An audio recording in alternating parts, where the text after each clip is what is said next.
அனைவருக்கும் எங்கள் இனிய வணக்கம். இன்றைக்கு உலகம் இருக்கும் சூழ்நிலையில் பிரச்சனைக்கு பஞ்சமே இல்லை. இருக்கின்ற பிரச்சனையோடு விதியின் விளையாட்டால் பல வகையான இழப்புகளை சந்தித்து வருகின்றோம்.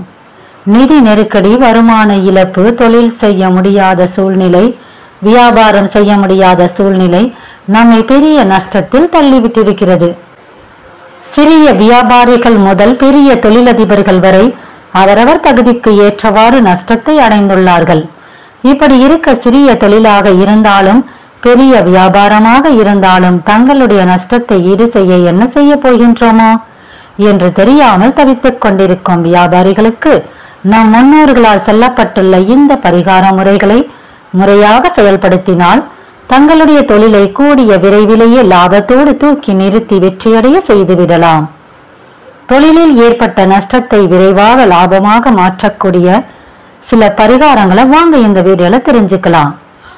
அந்த காலங்களில் எல்லாம் தொழிலில் நஷ்டம் ஏற்பட்டாலோ அல்லது தொழிலில் நஷ்டம் ஏற்படாமல் லாபத்தை அதிகமாக ஈட்ட வேண்டும் என்றாலும் இந்த பரிகார முறைகளை நம் முன்னோர்கள் பின்பற்றி வந்துள்ளார்கள். முதல்ல வீட்டிலிருந்து கடைக்கோ அல்லது தொழில் செய்யும் இடத்திற்கோ செல்வதற்கு முன்பாக மஞ்சள் சாமந்தி பூவின் சாறை உங்களது நெற்றியில் வைத்துக்கொண்டு செல்லுங்க. மஞ்சள் சாமந்தி பூவை லேசாக கையில் கசக்கினால் வரக்கூடிய சிறிதளவு சாறை நெற்றியில் வைத்துக் கொண்டால் போதும். தொழில் செய்யும் இடத்தை காலையில் திறந்த உடனேயே முதலில் கூட்டி சுத்தம் செய்து விடுங்க. இரவு வீட்டிற்கு போகும்போது சுத்தம் செய்து கொள்ளலாம் என்ற எண்ணத்தை அடியோடு தவிர்த்து விடுங்க. அப்படி செய்தால் மகாலட்சுமி தங்க மாட்டாள். சில கடைகள்ல இரவு நேரங்களில் குப்பையெல்லாம் கூட்டி எரித்து விடுவாங்க. அப்படி இரவு நேரத்தில் கடையை சுத்தப்படுத்துவது மிகப்பெரிய தவறு. அவரவர் வீடுகளில் கட்டாயம் அவர்களுடைய குலதெய்வத்தின் விபூதியையோ குங்குமமோ சந்தனமோ ஏதாவது ஒரு பிரசாதம் கண்டிப்பாக இருக்கும்.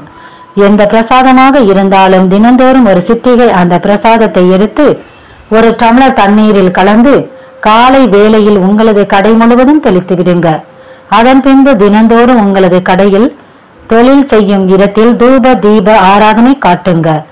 அந்த ஆராதனையானது கண்டிப்பாக முதல்ல சூரிய பகவானுக்குத்தான் காட்டப்பட வேண்டும். அதன் பின்புதான் நீங்கள் தொழில் செய்யும் இடத்தில் வைத்திருக்கும் இறைவனுக்கும் உங்கள் கல்லா பெட்டிக்கும் காட்டுவது முறையாகும். ஏனென்றால் தொழிலுக்கு அதிபதியாக திகழ்பவர் சூரிய நாராயணமூர்த்தி தான். அவரை தினந்தோறும் முதல்ல வழிபாடு செய்வது தொழில் முன்னேற்றத்திற்கு நல்லது. அதன் பின்பு எச்சில் படாத ஒரு கண்ணாடி டம்ளரில் தண்ணீரை எடுத்துக்கொண்டு 3 முறை சூரிய பகவானுக்கு தீர்த்தம் விடுங்க. அதாவது சூரியனுக்கு குடிக்க தண்ணீர் கொடுப்பது போன்ற முறையில் 3 முறை தண்ணீரை பூமாதேவியின் மீது விடுங்க. அதன் பின்பு அந்த தண்ணீரில் ஒரு எலுமிச்சம்பழத்தை போட்டு உங்கள் கடையிலேயே சுவாமி படத்திற்கு முன்பாக வைத்து விடுங்க. அடுத்ததாக உங்களது குலதெய்வ கோவிலில் குடுமையோடு இருக்கும் நல்ல முழு தேங்காயை வாங்கி கொடுத்து சுவாமியின் பாதங்கள்ல வைத்து பூஜை செய்து எடுத்து வாங்க. அந்த தேங்காயை ஒரு சிகப்பு துணியில நன்றாக கட்டி முடிச்சு போட்டு கடைக்கு உள்பக்கமாக கட்டி தொங்க விடுங்க. 3 மாதங்களுக்கு ஒரு முறை இந்த தேங்காயை மாற்றிக்கொண்டே இருப்பது நல்லது. மாதந்தோறும் வரும் அமாவாசை அன்று வெண் பூசணியை 7 முறை உங்களது கடையை சுற்றி முச்சந்தியில் ஓரமாக உடைப்பது கண் திருஷ்டியை நீக்க ஒரு சிறந்த வழி. காலை கடை திறந்த உடனேயே முதல் வியாபாரம் ஆவதற்கு முன்பாகவே பிச்சைக்காரர்கள் யாராவது வந்து பிச்சை கேட்டால் 1 ரூபாய் அல்லது 2 ரூபாய் தரலாம். அதற்கு மேல் அதிகமாக தானம் கொடுக்க வேண்டாம். கடையில் இருக்கும் பொருட்களையும் தானமாக கொடுப்பது தவறு.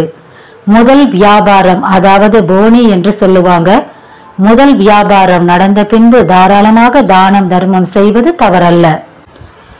எப்பேற்பட்ட திருஷ்டியும் நீங்கி பணம் கொளிக்க எலுமிச்சையும் கல்வுப்பும் போதும்.